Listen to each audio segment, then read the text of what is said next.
السلام عليكم ورحمة الله وبركاته. إن الحمد لله نحمده ونستعينه ونستغفره ونعوذ بالله من شرور أنفسنا ومن سيئات أعمالنا من يهده الله فلا مضل له ومن يضلله فلا هادي له وأشهد أن لا إله إلا الله وحده لا شريك له وأشهد أن محمدا عبده ورسوله. يا أيها الذين آمنوا اتقوا الله حق تقاته ولا تموتن إلا وأنتم مسلمون. يا أيها الناس اتقوا ربكم الذي خلقكم من نفس واحدة وخلق منها زوجها وبث منهما رجالا كثيرا ونساء واتقوا الله الذي تساءلون به والأرحام إن الله كان عليكم رقيبا. يا أيها الذين آمنوا اتقوا الله وقولوا قولا سديدا يصلح لكم أعمالكم ويغفر لكم ذنوبكم ومن يطع الله ورسوله فقد فاز فوزا عظيما. أما بعد فإن خير الحديث كتاب الله وخير الهدي هدي محمد صلى الله عليه وسلم وشر الأمور محدثاتها وكل محدثة بدعة وكل بدعة ضلالة وكل ضلالة في النار. এখানে record on করেছেন কিনা এটা? أما بعد فأعوذ بالله من الشيطان الرجيم. بسم الله الرحمن الرحيم. وضرب الله مثلا قرية كانت آمنة مطمئنة يأتيها رزقها رغدا من كل مكان فكفرت بأنعم الله فأذاقها الله لباس الجوع والخوف بما كانوا يصنعون. মহান আল্লাহর সমস্ত প্রশংসা যে আল্লাহ পাক রব্বুল আলামিনের অশেষ শুকরিয়া, যার শুকরিয়া আদায় করলে আল্লাহ পাক রব্বুল আলামিন সবকিছু বৃদ্ধি করেন। সে আল্লাহর সমস্ত প্রশংসা যার নাশুকরি করা বড় গুনার কাজ এবং তার জন্য মানুষের জীবনের বরকত হারিয়ে যায়। দরুদ ও সালাম নাযিল হোক প্রিয় নবী মুহাম্মদ সাল্লাল্লাহু আলাইহি ওয়াসাল্লামের প্রতি, যিনি আল্লাহ পাক রব্বুল আলামিনের সবচাইতে বড় শুকরগুজার বান্দা ছিলেন। আল্লাহুম্মা সাল্লি আলাইহি আল্লাহুম্মা বারিক আলাইহি।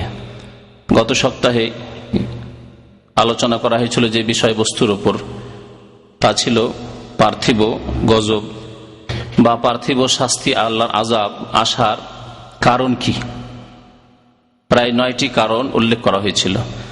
আরো বেশ কিছু গুরুত্বপূর্ণ কারণ রয়েছে যেগুলি ছেড়ে দেওয়া, আমি মনে করি যে এই বিষয়ের উপর যদি ছেড়ে দিই তাহলে আলোচনা অসম্পূর্ণ থেকে যাবে।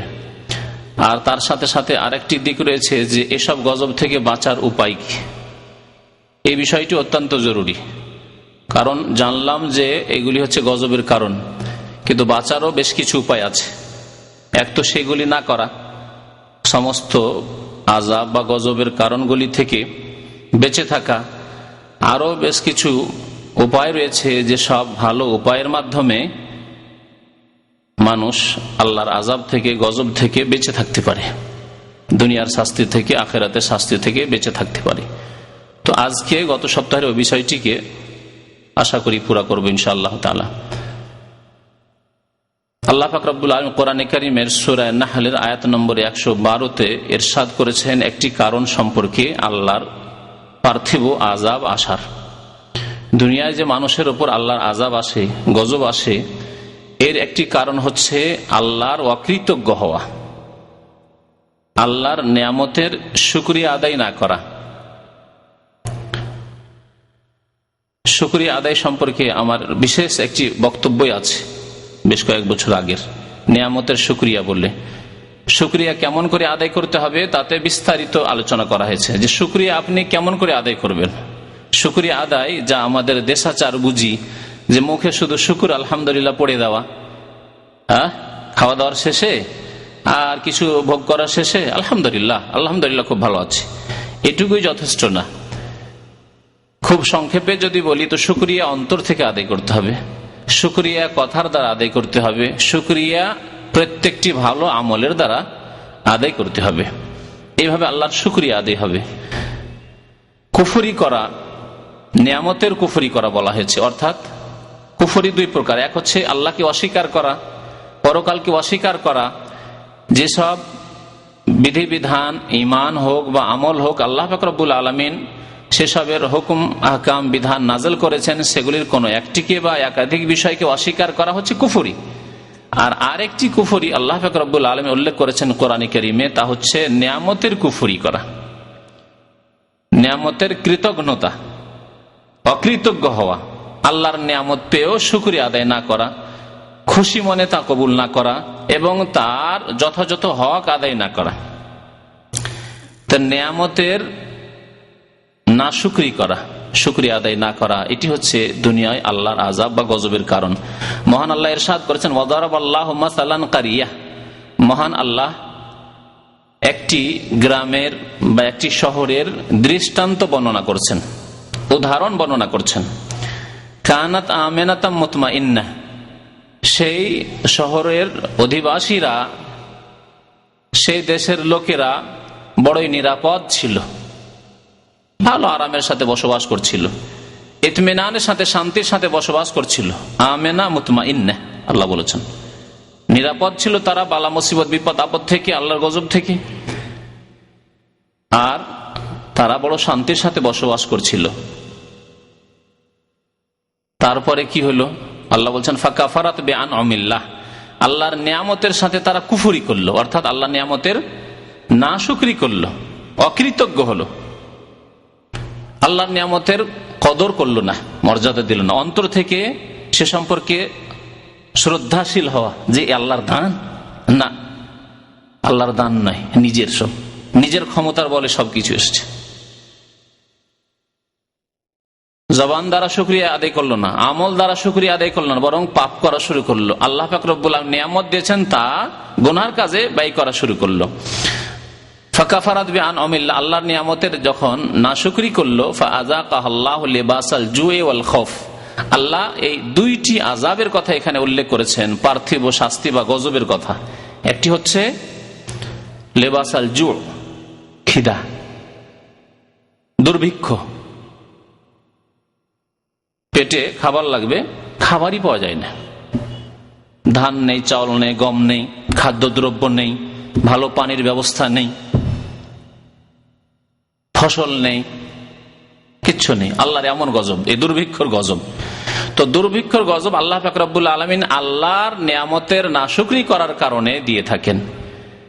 আর একটি গজবের কথা আল্লাহ উল্লেখ করেছেন, তা হচ্ছে খৌফ, ভয় আর ভীতি। এমন যুদ্ধ শুরু হয়েছে, হয় গৃহযুদ্ধ, ঘরোয়া যুদ্ধ, দেশের লোকের এক অপরের বিরুদ্ধে লড়াই, এটা হচ্ছে গৃহযুদ্ধ। আপোষের লড়াই, মুসলিম মুসলিমের বিরুদ্ধে লড়াই হচ্ছে ঘরোয়া যুদ্ধ। আর একটি হচ্ছে বহিরাগত যুদ্ধ, বাইরের আক্রমণ, যে কোনো রকম যুদ্ধ হতে পারে। এসব গজবের মাধ্যমে মানুষ নিরাপত্তা হারিয়ে ফেলে, কোন নিরাপত্তা থাকে না, যে কোনো সময় জীবন চলে যেতে পারে, যে কোনো সময় গোটা পরিবার ধ্বংস হয়ে যেতে পারে, যে কোনো সময় গোলা বর্ষণে গোটা বাড়ি, ধন সম্পদ সব নষ্ট হয়ে যেতে পারে। এইরকম আযাব আল্লাহ পাক রব্বুল আলামিন দুনিয়াতে দেন। এগুলি কি আখিরাতের আযাব না দুনিয়ার আযাব? পার্থিব শাস্তি, আল্লাহর আযাব। বিমা কানু ইয়াসনাউন, কেন আল্লাহ এই আযাব গজবগুলি দেন? দুর্ভিক্ষ এবং নিরাপত্তাহীনতা। বিমা কানু ইয়াসনাউন, তাদের কৃতকর্মের দরুন, তাদের পাপের কারণে, গুনার কারণে। আল্লাহ পাক রব্বুল আলামিন আরো ইরশাদ করেছেন সূরা ইব্রাহিমের আয়াত নম্বর 7-এ, শুকরিয়া আদায় করলে, আল্লাহর শুকরিয়া আদায় করলে বরকত হয়, বেড়ে যায়। আর আল্লাহর নিয়ামতের নাশুকরি করলে, আল্লাহর নিয়ামতকে পাপের কাজে, গুনার কাজে লাগিয়ে দিলে, পয়সা হয়েছে ডিশ কেনা, পয়সা হয়েছে ফিল্ম দেখা, পয়সা হয়েছে দামি দামি পাপের জিনিসগুলি ঘরে নিয়ে আসা, ঘরে ঘরে ইন্টারনেট, আর ইন্টারনেটে উলঙ্গ ছবি দেখছেন কি জন্য? পয়সা হয়েছে সেই জন্য। পয়সা না থাকলে আপনি কম্পিউটারই কিনতে পারতেন না। ইন্টারন্যাশনাল সমস্ত চ্যানেলগুলি আপনার ঘরে ডিশের মাধ্যমে, পয়সা না হলে তা করতেই পারতেন না। তাহলে পয়সা, ধন দৌলত আল্লাহর নিয়ামত, তা পাপে লাগিয়ে দিলেন আপনি। ধন দৌলত হয়েছে, ব্যবসা বাণিজ্য বেড়েছে, মাশাআল্লাহ, আর সময় হয় না নামাজ পড়ার। রাত 12টা 1টা হয়ে যায় শুধু টাকা পয়সার হিসাব নিকাশ করতে, আর তারপরে ঘুম দিয়ে আর কি উঠা যায়? তখন আপনার ভাষা পরিবর্তন হয়ে গেল। কিছুদিন আগে নামাজি ছিলেন, আর নামাজ পড়া সম্ভব নয়, সময় পাই না নামাজ পড়ার। জি, বিমা কানু ইয়াসনাউন, এই জন্য আল্লাহর আযাব। তো আল্লাহ পাক রব্বুল বলছেন, ওয়াইজ তাআযানা রাব্বুকুম লা ইন শাকারতুম, আল্লাহ পাক এই ঘোষণা করেছেন, এটি আল্লাহর ঘোষণা। তাআযানা রাব্বুকুম, তোমার রব, তোমাদের রব ঘোষণা করেছেন এলান করেছেন আল্লাহ পাক রব্বুল আলামিন, লাইন শাকারতুম, তোমরা যদি আল্লাহর শুকরিয়া আদায় করো, লাযিদান্নাকুম, অবশ্যই আমি বাড়িয়ে দেব, বৃদ্ধি করে দেব। তাহলে আপনাকে যতটুকু আল্লাহ সুস্থ রেখেছে, কমজোর দুর্বল মানুষ, তারপরে সুস্থ আছেন আলহামদুলিল্লাহ। নিচের লোকগুলোকে দেখেন আপনার চাইতে অভাবী, আপনার চাইতে অসুস্থ। হাসপাতালের লোকগুলিকে দেখেন, আপনি তো মাশাআল্লাহ হাসপাতালের বাইরে বাড়িতে কাজকর্ম করছেন, যদিও দুর্বল মানুষ, যদিও প্রায় রোগ লেগে থাকে, কিন্তু ভালো আছেন তারপরে তুলনামূলক। তাহলে এই যদি শুকরিয়া আদায় করেন, যা কিছু পেয়েছেন, অল্প স্বল্প আল্লাহ ধন দৌলত দিয়েছেন, অল্প বেতন দিয়েছেন, যা কিছু আল্লাহ দিয়েছেন তাতে আপনি শুকরিয়া আদায় করেছেন। আল্লাহ ছেলে দেননি, শুধু মেয়ে দিয়েছেন, তাতে শুকরিয়া আদায় করছেন। আপনার আকাঙ্ক্ষা বেশি ছেলে মেয়েদের আল্লাহ দেননি, যদিও আজকাল অধিকাংশ মানুষই এই আকাঙ্ক্ষা করে না, তাই না? অথচ আল্লাহ বলছেন যেমন ধন আল্লাহর নিয়ামত, পৃথিবীর নিয়ামত, ওই রকমই জন ছেলে মেয়েরা। কিন্তু আজকালকার মুসলমান নিজেরাই যেহেতু খাওয়ায় ছেলে মেয়েদেরকে, আল্লাহ খাওয়াই না তাদের ছেলে মেয়েদেরকে, সেজন্য ধনের তো আসক্তি বেড়ে গেছে, টাকা পয়সার লোভ বেড়ে গেছে, কোটি কোটি টাকা হইলেও অভাব মিটে না। কিন্তু ছেলে মেয়ের ক্ষেত্রে একটা ছেলের একটা মেয়ে যদি হয়ে যায় তো আর নিবেই না, কারণ একটা ছেলে একটা মেয়ে হয়ে গেছে, মনের আশা পূরণ হয়ে গেছে। আর যদি পরপর দুটো মেয়ে হয়ে যায় তো আশায় আর একটা রাস্তা খুলতে পারে, ঠিক না? আর একটা জন্য রাস্তা খুলতে পারে, আর রাস্তা খোলার পরে আবার যদি আরেকটা মেয়ে হয়ে যায় তো মহাবিপদ হয়ে গেল না, আর দরকার নেই, আর দরকার নেই, ছেলেরই দরকার নেই, কারণ এই ছেলের আশাতে আবার এমন না হয় যে চারটা মেয়ে হয়ে যায়, ঠিক না? এই হচ্ছে আজকাল কাফেরদের অবস্থা না, এক শ্রেণী মুসলিমদের অবস্থা।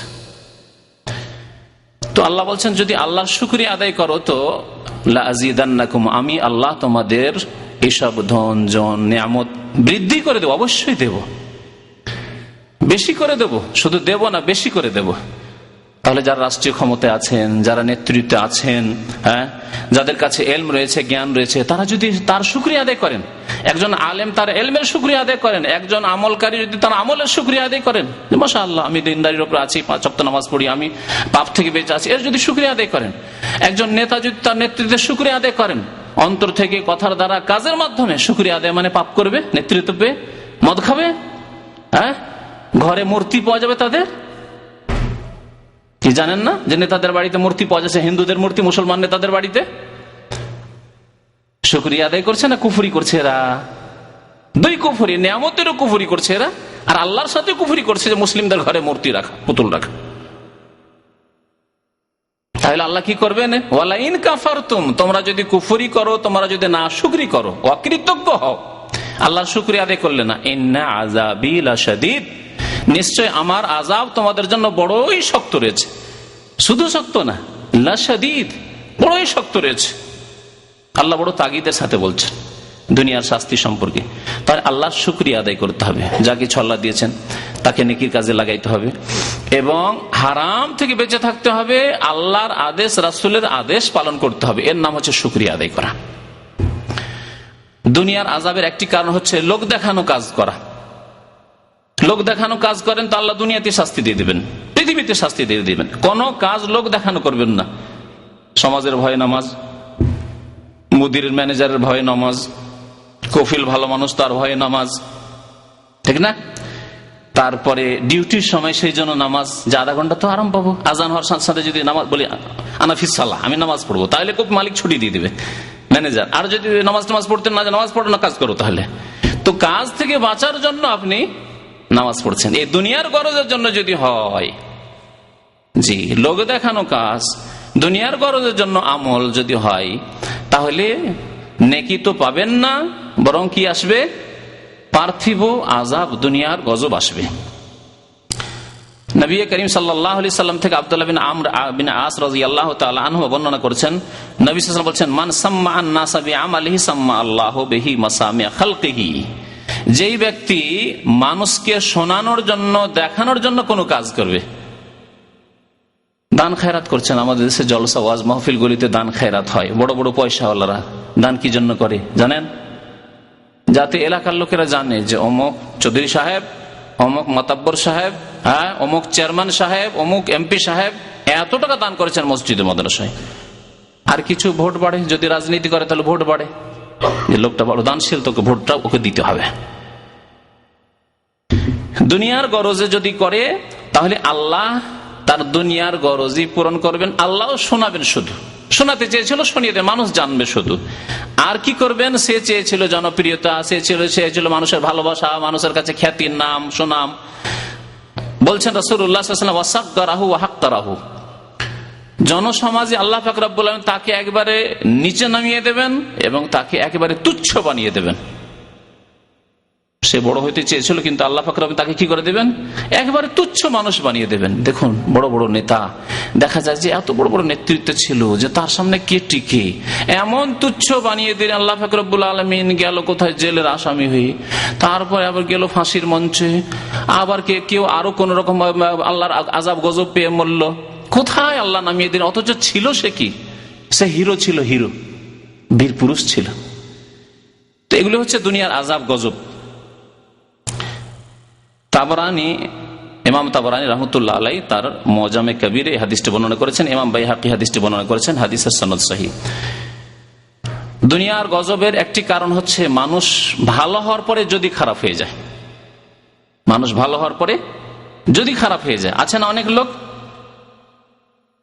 নামাজ ধরলো তারপর ছেড়ে দিল, আর রমজানের পরে এটা দেখা যায় আরো বেশি। রমজানে মাশাআল্লাহ মুসল্লি হয়ে গেল, আর রমজানের পরে নামাজ টামাজ ছেড়ে দিল। তাহলে ভালো হওয়ার পরে খারাপ হয়ে যাওয়া আল্লাহর দুনিয়াতে গজবের একটি কারণ।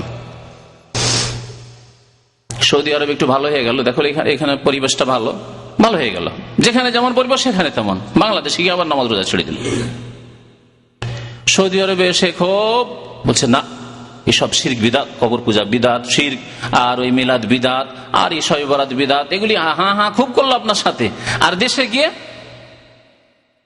আবার লেজ, বলেছিলাম গত সপ্তাহে, ওই লেজের মতো হয়ে গেল, আবার বাঁকা হয়ে গেল, যেখানে যেমন সেখানে তেমন হয়ে গেল। যদি হিদায়াত পাওয়ার পরে, সঠিক পথ পাওয়ার পরে কেউ পথভ্রষ্ট গোমরাহ হয়ে যায়, তাহলে তার শাস্তি আল্লাহ আখিরাতে তো দেবেন, কিন্তু দুনিয়াতেও দিয়ে দেবেন।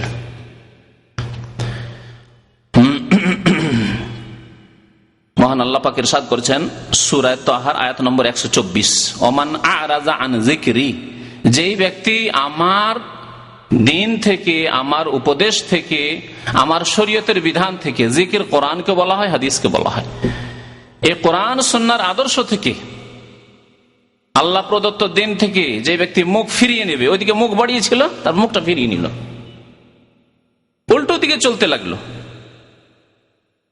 ফাইন্না লাহু মাঈশাতান দানকা, তার জীবন হবে অত্যন্ত সংকীর্ণ জীবন, অশান্তির জীবন।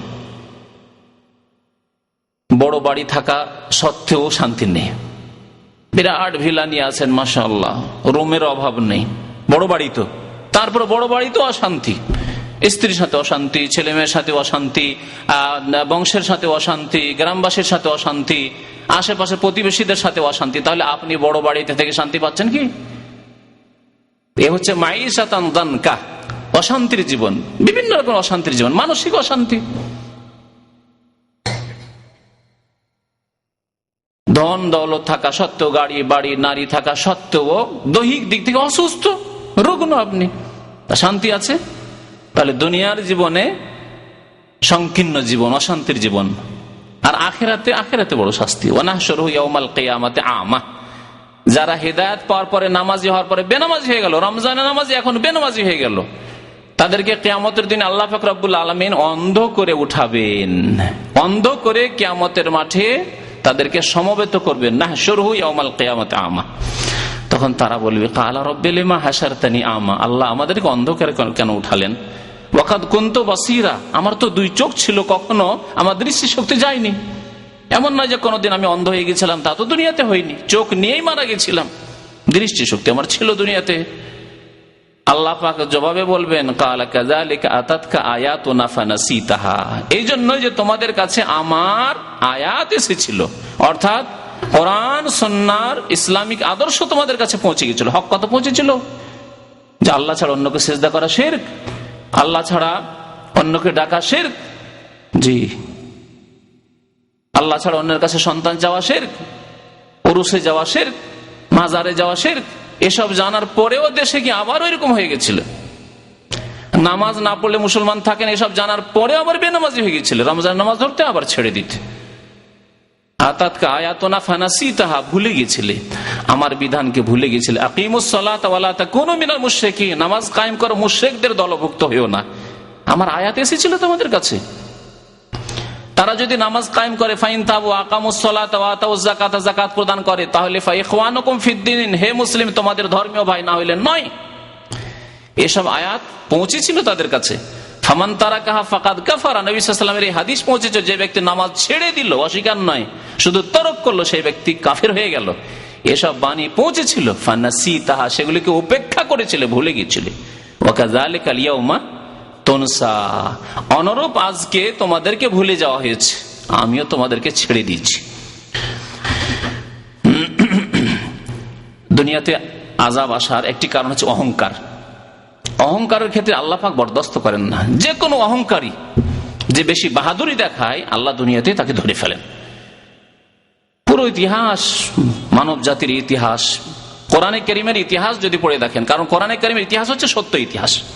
অন্য ইতিহাসে বাড়াবাড়ি থাকতে পারে, তাই না? মানুষের লেখা ইতিহাসে লেখা হয়েছে, যখন লেখা হয়েছে তখনকার যেমন অবস্থা ছিল, সে অবস্থার প্রেক্ষাপটে, তখন ক্ষমতা যাদের হাতে, তারা যেটা সাপোর্ট করেছে সেই অনুকূলে লেখা হয়েছে, সেই রকম মোতাবিক লেখা হয়েছে, ঠিক না? এরকম হয় না ইতিহাসের ক্ষেত্রে?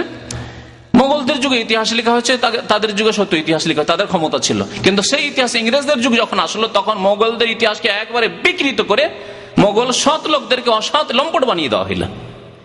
তাহলে ইতিহাসকে মানুষ বিকৃত করে নিজের রাজনৈতিক উদ্দেশ্যের কারণে, অথবা পার্থিব অন্য কোনো উদ্দেশ্যের কারণে। শত্রুতা আছে, সুতরাং তার জীবন কাহিনীকে দিলেন একবারে পরিবর্তন করে। বন্ধুত্ব আছে, মিত্রতা আছে, সুতরাং একজন চোর লম্পট ডাকুকে, বদমাইশকে একেবারে সৎ বানিয়ে দিলেন, একবারে মহামতি বানিয়ে দিলেন। হচ্ছে না? তো কোরআনে কারীমের ইতিহাস সত্য ইতিহাস, কারণ আল্লাহ নাজিল করা ইতিহাস। কোরআনে কারীমের ইতিহাসে দেখবেন যে কোনো অহংকারীকে আল্লাহ পাক রব্বুল আলামিন ছিন্ন ভিন্ন করে দিয়েছেন। এ সম্পর্কে শুধু ইশারায় যথেষ্ট। ফিরআউনের মতো অহংকারী আল্লাহ কি করলেন? সমুদ্রে ডুবিয়ে ধ্বংস করে, অসহায় অবস্থায় ডুবে ধ্বংস হচ্ছে। আর তখন কলিমা পড়ছে, আল্লাহ বলছে এখন হুঁশ হয়েছে। জি, ওয়াকাদ আসাইতা মিন ক্বাবলু, এর পূর্বে তুমি সারা জীবন তুমি বিরুদ্ধাচরণ নাফরমানি করতে থাকলে। ওয়া কুনতা মিনাল মুফসিদিন, আর তুমি পৃথিবীতে ফাসাদ আর বিপর্যয় সৃষ্টি করতে থাকলে। আল্লাহ বলছেন এই ফিরআউন সম্পর্কে, ইস্তাকবারা হুয়া ওয়া জুনুদুহু ফিল আরদি বিগাইরিল হক, অন্যায়ভাবে ফিরআউন এবং তার সেনাবাহিনী অহংকার প্রকাশ করেছিল, ইস্তাকবারা। ইবলিস সম্পর্কে আল্লাহ কথা বলেছেন, ইবলিস যখন অহংকার করলো, আমি আদমকে মাটি দিয়ে তৈরি করলেন, আল্লাহ ওকে সিজদা করব, আবা ওয়াস্তাকবারা ওয়া কানা মিনাল কাফিরিন, অস্বীকার করলো এবং অহংকার করলো, উদ্ধত প্রকাশ করলো, আমি বড়, আমি কেন ওকে মানবো। অহংকারের শাস্তি আল্লাহ দুনিয়াতে ইবলিসকে দিয়ে দিলেন, চিরজীবনের জন্য মালাউন, অভিশপ্ত করে দিলেন। ওয়া ইন্না আলাইকা লানাতি ইলা ইয়াউমিদ্দিন, কিয়ামত পর্যন্ত ইবলিস তোমার উপর আমার লানত, অভিশাপ। কারণ ফিরআউন যেমন নেতৃত্বের অহংকার করলো, কারণ কিসের অহংকার করলো? ধনের সম্পদের অহংকার করলো। ইন্নামা উতিতু আলা ইলমিন ইনদি, আমার বিদ্যা বুদ্ধির দ্বারা এই ধন সম্পদ হাসিল করেছি। কে বললো? আল্লাহর দান, আমার বিদ্যা বুদ্ধির ফল। আল্লাহ কি করলেন? ধ্বংস করলেন এমন করে যে মাটিতে আল্লাহ পুঁতেই দিলেন। এখন পর্যন্ত নবী সাল্লাল্লাহু আলাইহি ওয়াসাল্লাম একটি হাদিসে বলে, ফাহুয়া তাজালজালু বিহি ইলা ইয়াউমিল কিয়ামা, কিয়ামত পর্যন্ত মাটিতে ধসতেই আছে, মাটিতে যেতে আছে। ফাখাসাফনা বিহি ওয়া বিদারিহিল আরদাহ, আল্লাহ বলছেন কারণকে এবং কারণের ঘর বাড়ি ধন সম্পদ সবকিছুকে আমি মাটিতে ধসিয়ে দিলাম ভূমিকম্প করে। এমন ভূমিকম্প যে ধসতে শুরু হইলো তো আর ধসা বন্ধ হলো, মাটিতে যেতে আছে পাতালে। আল্লাহু আকবার। তো এইভাবে বহু দৃষ্টান্ত রয়েছে। আবু জাহাল, আবু লাহাব, কিভাবে তারা ধ্বংস হল, সর্বনাশ হলো, যারা জুলম অত্যাচার করেছিল, অহংকার করেছিল। দুনিয়াতে আল্লাহর আযাব আসার কারণ একটি হচ্ছে আল্লাহ সম্পর্কে ভুল ধারণা রাখা। আল্লাহ সম্পর্কে সঠিক ধারণা রাখতে হবে। সঠিক ধারণা তাহলে কি? আল্লাহ সম্পর্কে যা আল্লাহ কোরআনে বলেছেন এবং যা তার রাসূল সাল্লাল্লাহু আলাইহি ওয়াসাল্লাম তার হাদিসে বলেছেন। আল্লাহ সম্পর্কে ভুল ধারণা রাখা, আল্লাহ কোথায় তাই জানেন না, এক ভুল ধারণা। আল্লাহ সম্পর্কে ভুল ধারণা, আল্লাহ সম্পর্কে আল্লাহর উপর ভরসা এবং আমাকে সারা জীবন অসহায় রাখবেন না? বালা মুসিবত বিপদ আপদে পড়লে আল্লাহকে আরো ধরতে হবে, মজবুত করে আরো ধরতে হবে। আর এই কথা বলা যে আল্লাহ কি দেখতে পাই না, এত কষ্টে আছি, এত বালা মুসিবতে আছি, এত বিপদ আপদে আছি, ভিটে মাটি দিয়ে বিক্রি করে এসেছি, অনেকে হারাম আবার বন্ধক রেখে সুদের উপর টাকা নিয়ে এসছে, আর আসার পরে আল্লাহর বিরুদ্ধে অভিযোগ, আল্লাহ কি দেখতে পাই না? আসার পরে ভালো একটা চাকরি পেলাম না, 3 লাখ টাকা 4 লাখ টাকা খরচ করে এলাম। আল্লাহ সম্পর্কে ভুল ধারণা, ভ্রান্ত ধারণা, খারাপ ধারণা। আল্লাহ সম্পর্কে যত ভালো ধারণা রাখবেন যে আল্লাহ নিরাশ করবেন না, আল্লাহ রহমত থেকে বঞ্চিত করবেন না, আল্লাহ আমাকে মাহরুম করবেন না, আল্লাহ দেবেন, অবশ্যই দেবেন, আজকে না দিলে কালকে দেবেন, আমাকে না দিলে আমার ছেলেকে দেবেন, আমার মেয়েদেরকে দেবেন, আমি হালাল পথে সৎ পথে থাকবো, আমি আল্লাহকে ধরে থাকবো, নামাজ আমি কায়েম করতে থাকবো, তাহলে আল্লাহ দেবেন। আল্লাহ সম্পর্কে ভালো ধারণা হইতে হবে। নবী করিম সাল্লাল্লাহু আলাইহি ওয়াসাল্লাম বলেছেন যে আল্লাহ পাক ইরশাদ করেছেন হাদিসে কুদসি, আমার বান্দা আমার সম্পর্কে যেমন ধারণা রাখে তেমন আমি করি তার জন্য। আপনি আল্লাহ সম্পর্কে ভালো ধারণা যদি রাখেন তাহলে আল্লাহ ভালো দেবেন, সুখে রাখবেন। আর যদি আপনি আল্লাহ সম্পর্কে খারাপ ধারণা রাখেন তাহলে আল্লাহ আপনাকে দুঃখে নিমজ্জিত করবেন। ইন খাইরান ইন জান্নাবি খাইরান ফালাহু, যদি ভালো ধারণা রাখে ভালো দেব, ওয়াইন শাররান ওয়াইন জান্না শাররান, যদি খারাপ ধারণা করে তাহলে ফালাহু, তাকে তাই দেব। মুসনাদ আহমদের হাদিস। আল্লাহর গজব আসার আরো কয়েকটি কারণ, তার মধ্যে একটি হচ্ছে আত্মীয়দের সাথে সম্পর্ক বিচ্ছিন্ন করা। আত্মীয়দের সাথে সুসম্পর্ক রাখতে হবে। আর আল্লাহর গজব আসার কারণ হচ্ছে আত্মীয়দের সাথে সম্পর্ক ছেদ করা। আত্মীয় বংশের লোকদের সাথে যদি কথাবার্তা বন্ধ করে দেন, ধন দৌলত হয়ে গেছে, কি আছে এমন, আমার চাচাতো ভাইয়ের সাথে কথা না বললে কি হবে, ওর কোনো প্রয়োজন হবে না, আমার টাকা দিয়ে লোকজন ডেকে বিয়ে শাদীতে আটকাবে, কোনো ক্ষেত্রে আটকাতে পারবে না আমাকে। বলেন আমাদের দেশের মানুষেরা, কারোর সাথে ঝগড়া দ্বন্দ্ব মনোমালিন্য, তাহলে ওর কি দরকার? বিয়ের সময় আমার অনেক বন্ধু বান্ধব আছে, আত্মীয়দেরকে ডাকবে না, ওদের সাথে সম্পর্ক কেমন, কারণ ওদের দরকার নেই, আমার কাছে যথেষ্ট ধন সম্পদ হয়ে গেছে, কোনো সময় তাদের দরকার নেই, তাই তাদের সাথে কথা বলে না, তাদের সাথে যোগাযোগ রাখে না, তাদের সাথে দেখা সাক্ষাৎ হলে সালাম দেয় না। এগুলি হচ্ছে আত্মীয়দের থেকে সম্পর্ক বিচ্ছিন্ন করা, যা হারাম এবং জাহান্নামে যাওয়ার কারণ, আর দুনিয়াতেও আল্লাহর আযাবের কারণ। খেয়ানত মানে আত্মসাৎ, বেঈমানি আত্মসাৎ হচ্ছে দুনিয়া আযাব আসার কারণ। টাকা পয়সা কারো ধার নিলেন আর বেঈমানি করে দেশে পালিয়ে গেলেন, চুপচাপ। ব্যবসার নামে নিলেন, তোমাকে ভাগ দেবো, 50-50 ভাগ দেবো, ভাগ দেওয়া তো দূরের কথা, আসল পুঁজি গায়েব করে দিলেন। বহু লোক এখানে করছে, বহু লোকের ঘটনা। প্রায় আমার কাছে মানুষ ওই পরামর্শ নেওয়ার জন্য আসে। এক লোক 28,000 রিয়াল দিয়েছে এক লোকে বাকালা খোলার জন্য, 1 পয়সা তার ছিল না, পুরো পয়সা দিয়ে বাকালা খুলেছে, তার আত্মীয় আবার মামা। লাভ দেবো আপনাকে, আমার মেহনত আপনার টাকা অর্ধেক লাভ দেবো। লাভ তো 1 পয়সা দেয়নি, আসল টাকার 1 পয়সা দিল না, বাকালা নিয়ে বসে গেছে। জি, সৌদি আরব আসার পরে এরকম বেঈমানি আত্মসাৎ, আল্লাহর গজব আসবে। কখন যে আল্লাহ কোন দিক দিয়ে ছিনিয়ে নেবেন যে আপনি টের পাবেন না। গজব আসার দুনিয়াতে কারণ হচ্ছে মিথ্যা বলা। বেশি মিথ্যা বললে আল্লাহর আযাব চলে আসে। যে ব্যক্তি মিথ্যা কথা বলে, মিথ্যায় অভ্যস্ত হয়ে যায়, আল্লাহর কাছে আমল নামায় তাকে কাযযাব লিখে দাও। মা যালা রাজুলু ইয়াকযিবু ওয়া ইয়াতাহাররাল কাযিবা হাত্তা ইউকতাবা ইনদাল্লাহি কাযযাবান।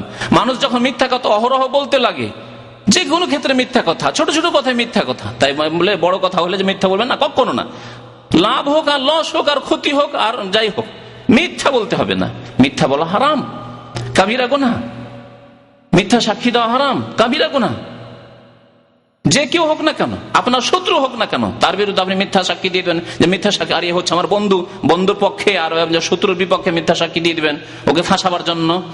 কাবিরা গুনাহ, এবং দুনিয়াতেও শাস্তি, আখিরাতেও শাস্তি। নবী করিম সাল্লাল্লাহু আলাইহি ওয়াসাল্লাম বলেছেন তাকে আল্লাহ কাযযাব লিখে দেন, মিথ্যুক, বড় মিথ্যুক আল্লাহ পাক রব্বুল আলামিন তার আমলনামায় লিখে দেন। আরেকটি হাদিসে রয়েছে, সহিহুল জামেতে হাদিসটি রয়েছে, মা মিন যামবিন আজদার আন ইউআজ্জির আল্লাহু তাআলা লিসাহিবিহিল উকুবাতা ফিদ দুনিয়া মা ইয়াদখিরুহু লাহু ফিল আখিরা মিন কাতিয়াতির রাহম ওয়াল খিয়ানাতি ওয়াল কাযিব। এই 3টি গুনাহের কথা নবী সাল্লাল্লাহু আলাইহি ওয়াসাল্লাম বলেছেন যে এই 3টি গুনাহ এমন গুনাহ যেই গুনাহের শাস্তি আল্লাহ আখিরাতেও দেন, আখিরাতেও দিবেন আর দুনিয়াতেও দিবেন। কাতিয়াতুর রাহম, আত্মীয়দের সাথে সম্পর্ক ছেদ করা, আর খেয়ানত, আত্মসাৎ, বেঈমানি করা, ওয়াল কাযিব, আর মিথ্যা কথা বলা, মিথ্যা সাক্ষী দাও, মিথ্যা কথা বলা।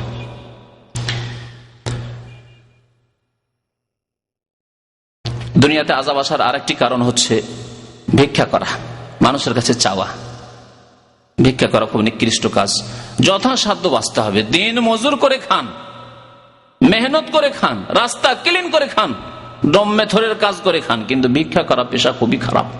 এতে বরকত হয় না এবং দুনিয়াতে আল্লাহ লাঞ্ছিত করে দেন। শুধু তাকে লাঞ্ছিত করবে, বহু রকমের আযাব আসে। তার মধ্যে একটি আযাব তো আমি সামনেই দেখতে পাচ্ছি, সেটি হচ্ছে যে তাকেও বলবে ভিক্ষুক, আর তার ছেলে মেয়েরা সবাই তার জন্য লাঞ্ছিত হবে। অমুক ওই ভিখারির ছেলে, হ্যাঁ বলবে না, অমুক ভিখারির ছেলে, ওর মা ভিক্ষা করতো, ওর বাবা ভিক্ষা করতো। যতই বড় লোক হয়ে যান আপনি, কিন্তু আপনার বাবা যে ভিক্ষা করেছে সেই দাগ থেকে যাবে। এছাড়াও আল্লাহ পাক বরকত ছিনিয়ে নেন। দুনিয়ার আযাব রয়েছে ভিক্ষার ক্ষেত্রে। নবী করিম সাল্লাল্লাহু আলাইহি সাল্লাম বলেছেন, লা ইয়াফতাহুল ইনসানু আলা নাফসিহি বাবা মাসআলাতিন, কোন ব্যক্তি যদি কারো কাছে ভিক্ষা করে যে আমাকে একটু সাহায্য করেন, আমাকে একটু সাহায্য করেন, আমি অভাবী হয়ে গেছি, ইল্লা ফাতাহাল্লাহু আলাইহি বাবা ফাকরিন, তাহলে আল্লাহ তার জন্য অভাবের দরজা খুলে দেন, অভাবের দরজা খুলে দেন, দারিদ্রের দরজা আল্লাহ পাক রব্বুল আলামিন খুলে দরিদ্র করে দেন তাকে। আপনি ভিক্ষা করে নিয়ে আসছেন, মনে হচ্ছে অনেক টাকা আসছে, কিন্তু আপনার সচ্ছলতা আসে না। কোন দেখেছেন ভিক্ষা করে কোন লোক বড় লোক হয়েছে? অথচ প্রচুর টাকা ভিক্ষা করে হাসিল করে, যেমন তেমন কথা নয়। এক শ্রেণীর লোকেরা মক্কায় ভিক্ষা করার জন্য আসে, ইন্ডিয়া বাংলাদেশ থেকে আসে, আর ওদের কিছু এজেন্ট আছে বোম্বাই, বাংলাদেশ হলো তাদেরকে পাচার করে আবার বোম্বাই হয়ে ভায়া বোম্বাই বড় বড় এজেন্ট হারামখোরের আছে, আর তাদের সাব এজেন্ট ছাড়া আছে ভারতের বিভিন্ন এলাকায়, বাংলাদেশ বিভিন্ন এলাকায়। ন্যাংরা খোড়াগুলিকে, মহিলাদেরকে তারা পাসপোর্ট করে ভিসা লাগিয়ে ওমরার ভিসায়, হজের ভিসায় পাঠায়, আর ভিক্ষা করে হজের মৌসুমে, রমজানে গিয়ে দেখবেন হারামেন। দেখেছেন না? দেখেননি? দেখেছেন না? তাদের আকার আকৃতি দেখলে বুঝতে পারবেন যে সব এলাকার আছে। একটা ছেলে, খোড়া ছেলে, তার সাথে কথা বলছি, যেমনই বাংলা বলেছি, আমার তো কাপড় চোপড় দেখো আরবি ভেবেছে, আর আমার কাছে হাত লম্বা করে চাইতে এসছে। যেমনই বাংলা বলেছে আর বলছে না, কথা বলছে না। বলে, বলো তোমার এলাকারই আমি, বলো না, কাউকে বলবো না, বলো না। তখন বলছে যে আমাকে এজেন্টরা পাঠিয়েছে। কি দেয় তোমাদের? সারাদিন ইনকাম করে নিয়ে যেতে হয়, এজেন্ট এখানে বসে আছে, রুমে বসে আছে, আমাদের হিসাব নিকাশ করে নেবে, আর আমাদেরকে দিনে 20 রিয়াল 30 রিয়াল এরকম দিয়ে দিবে, আর বাকিটা সব ওদের। এইভাবে এক ভিক্ষার ব্যবসা চলছে, ইন্টারন্যাশনাল ব্যবসা। কোনদিন কেউ সচ্ছল হয়েছে? একবার শুনলাম যে 27-এর শবে কদরে হারামে ওই ভিক্ষুকরা, খোড়াগুলি ভিক্ষা করে এক একজনে 3-3 হাজার রিয়াল ইনকাম করেছে এক রাত্রে। শুধু 27-এর শবে কদর রাতে 3,000 রিয়াল ইনকাম করেছে। কিছু লোকেরা আছে আর ওমরাতে, তাদের সাথে দেখা সাক্ষাতে জানতে পারলাম। এসব ঘটনা অনেক শুনে আছি, কিন্তু বরকত আছে? এক রাতে 3,000 রিয়াল ইনকাম করে কোনো বরকত নেই। আর আপনার পকেটে যদি দৈনিক 30টা টাকা 50টা টাকা আসে, তবুও ওতে বরকত আছে, মেহনতের টাকায়, হালাল লুজিত। তো দুনিয়ার আযাব আসে মানুষ ভিক্ষার পেশা ধরলে, দুনিয়ার আযাব আসে ইসলামী বিধিবিধানের জীবনের সার্বিক ক্ষেত্রে বাস্তবায়ন না করলে। ব্যক্তি জীবনের ক্ষেত্রে, পারিবারিক ক্ষেত্রে, সামাজিক ক্ষেত্রে, অর্থনীতির ক্ষেত্রে, রাষ্ট্রীয় পর্যায়ে, রাষ্ট্রীয় ক্ষমতায় গিয়ে যদি ইসলামী আইনের বাস্তবায়ন না করা হয়, তাহলে সেই দেশে আল্লাহর গজব আসবে, আল্লাহর গজব আসবে। এই কথা আল্লাহ পাক কোরআনে কারিমে ইরশাদ করেছেন। আজকে পৃথিবীতে 56-57টি দেশ আছে, মুসলিম দেশ, তাই না? এই সৌদি আরব ছাড়া ইসলামী আইনের বাস্তবায়ন নেই মুসলমানদের কাছে। তাহলে আমরা কতটুকু ইসলামকে ভালোবাসি, আমাদের নেতৃত্বে যারা রয়েছে মুসলিম, তারা কতটুকু ইসলামকে ভালোবাসে, কোরআনকে ভালোবাসে, রাসূলকে ভালোবাসে, হাদিসকে ভালোবাসে, তা তো স্পষ্ট, আর এর বেশি বলার কোনো প্রয়োজন করে না। আর তাদের ইসলামের প্রতি অনীহার কারণে, কোরআন সুন্নাহর ইসলামী আইন বাস্তবায়ন না করার ক্ষেত্রে তাদের প্রচেষ্টা আরো যাতে না হয়। যদি কেউ বলে ধরো তাদেরকে, শাস্তি দাও তাদেরকে, কেউ যদি পরামর্শ দেয়, তাদের কাছ থেকে গদি ছিনিয়ে নিতে চায় না, বরং তাদেরকে পরামর্শ দেয় যে ইসলামী আইনের বাস্তবায়ন করো, তাহলে তারা চরম অপরাধী আজকে মুসলিম দুনিয়ায়। কথা সত্য নয়? তারা তো ভালো দাবি করেছে। তারা যদি অস্ত্র ধারণ করে তাহলে হারাম কাজ করেছে, তারা যদি অস্ত্র ধারণ করে আর কাউকে মারে রাস্তাঘাটে, তাহলে হারাম কাজ করেছে। কিন্তু তারা যদি দাবি করে যে ইসলামী আইনের বাস্তবায়ন চায়, তাহলে এই আদেশ আল্লাহ পাক রব্বুল আলামিনের, এই আদেশ রাসূলুল্লাহ সাল্লাল্লাহু আলাইহি সাল্লামের। রাসূলুল্লাহ সাল্লাল্লাহু আলাইহি সাল্লাম মদিনা আসার পরে প্রথম চোরের হাত কেটেছেন না? জিনার শাস্তি, হদ, ইসলামী দণ্ডবিধি কায়েম করেছেন। কিসাস, হত্যার বদলে হত্যা, তা প্রতিষ্ঠা করেছেন। আল্লাহ বলছেন কুতিবা আলাইকুমুল কিসাস, তোমাদের জন্য কিসাসকে ফরজ করা হয়েছে। যেমন আল্লাহ বলছেন কুতিবা আলাইকুমুস সিয়াম, রোজাকে ফরজ করা হয়েছে। ভাষায় কোনো পার্থক্য আছে? তাহলে রোজা রাখবে দেশের লোকেরা, আর যাদেরকে আল্লাহ ক্ষমতা দিল তারা আবার হত্যার বদলে হত্যা করবে না। 1 বছরের জেল, 5 বছরের জেল, জীবন যাবত জেল। কেন? এখতিয়ার কে দিল তাদেরকে? তার জন্য দেশে আল্লাহর গজব। আজকে মুসলিম দেশগুলিতে আল্লাহর গজবের মুখ্য কারণ হচ্ছে বাস পার্টি নিয়ে আসলো রাশিয়া থেকে, কমিউনিস্ট পার্টি নিয়ে আসলো রাশিয়া থেকে, জাতীয়তাবাদ নিয়ে আসলো কাফেরদের দেশ থেকে, গণতন্ত্র নিয়ে আসলো কাফেরদের দেশ থেকে। কিন্তু কোরআন এবং হাদিস তারা আল্লাহ এবং রসুলের পক্ষ থেকে এসেছে, তা তারা গ্রহণ করতে চায় না। তাহলে আযাব আসবে না দুনিয়ায়? এই আযাব মুসলিম দেশগুলিতে বিভিন্ন রকমের আযাব। কাফেররা মুসলিম চাইতে সুখী, পার্থিব দিক থেকে কাফেররা মুসলিম চাইতে সুখী, কারণ ওরা কাফের। ওদের জন্য আল্লাহ পাক রব্বুল আলামিন আখিরাতে শাস্তি ভালো করে রেখেছেন। দুনিয়াতে বেশ কিছু ভালো কাজ তারা করছে, তাই আল্লাহ দুনিয়াতেই দিয়ে দিচ্ছেন, কারণ আখিরাতে আল্লাহ কিছুই দিবেন না। আর এই মুসলিম ফাসিক, ইসলাম দ্রোহী, এরা মুসলিম হওয়া সত্ত্বেও, মুসলিম পরিবারে জন্ম নেওয়া সত্ত্বেও আল্লাহ তাদেরকে সম্মানিত করে নেতৃত্ব পাঠিয়েছেন। এরা ইসলামী আইনের বাস্তবায়ন করবে না, এরা ইসলাম দ্রোহী এরা। তাই আল্লাহ পাকের গজব দুনিয়াতে। দেখুন আল্লাহ পাক কি বলছেন এ সম্পর্কে। আল্লাহ বলছেন আফাতুমিনুনা বিবাযিল কিতাবি ওয়া তাকফুরুনা বিবায, তোমরা কোরআনে কিছু বিধান মানবে আর কিছু মানবে না।